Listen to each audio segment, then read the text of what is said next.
भारत अब सिर्फ मिसाइल बनाने वाला ही नहीं बल्कि उन्हें एक्सपोर्ट करने वाला देश भी बन गया है। और जो हाईवे हम रोज इस्तेमाल कर रहे हैं, क्या वो वाकई देश के विकास की निशानी है या फिर सिर्फ एक बड़े घोटाले का हिस्सा? आज के इस वीडियो में हम भारत और फ्रांस के डिफेंस डील और भारत के इंफ्रास्ट्रक्चर का एक ब्रीफ ओवरव्यू देखेंगे। भारत अपनी मिसाइल एक्सपोर्ट करने की तरफ बढ़ रहा है और इसका सबसे बड़ा एग्जाम्पल है पिनाका मिसाइल सिस्टम, जो भारत ने खुद डेवलप किया है।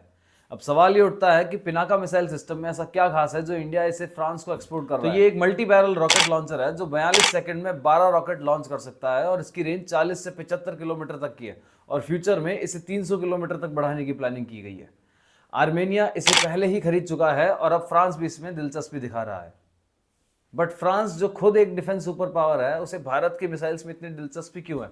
इसका पहला रीजन है कि भारत की मिसाइल्स सस्ती हैं और साथ ही साथ पावरफुल भी हैं। तो कम एक्सपेंस में स्ट्रॉन्ग वेपन होना कौन नहीं चाहेगा। रीजन नंबर 2 है रिलेशन।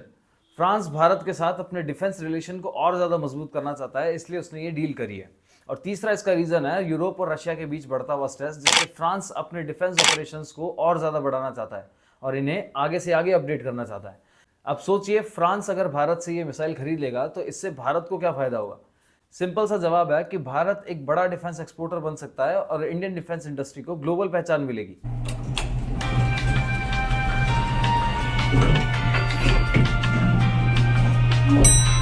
आपने देखा ही होगा कि हाल ही के सालों में भारत में हाईवे का जाल तेजी से फैल रहा है, पर सवाल यह है कि क्या यह सब सही दिशा में जा रहा है? भारत में हाईवे प्रोजेक्ट्स का सच ये है कि पिछले 10 सालों में गडकरी जी के नेतृत्व में भारत में हाईवे दुगनी स्पीड से बन रहे हैं।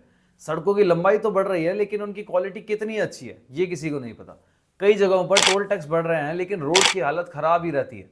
अब ये हाईवे बनाना सही कदम है कि नहीं, इसके बात करें तो इसके फायदे के नाम पर यह चीज मिलती है कि इकोनॉमी को बूस्ट मिल रहा है, लॉजिस्टिक्स और ट्रांसपोर्ट्स आसानी से हो रहे हैं और इंफ्रास्ट्रक्चर डेवलपमेंट से नौकरियां बढ़ जाती हैं।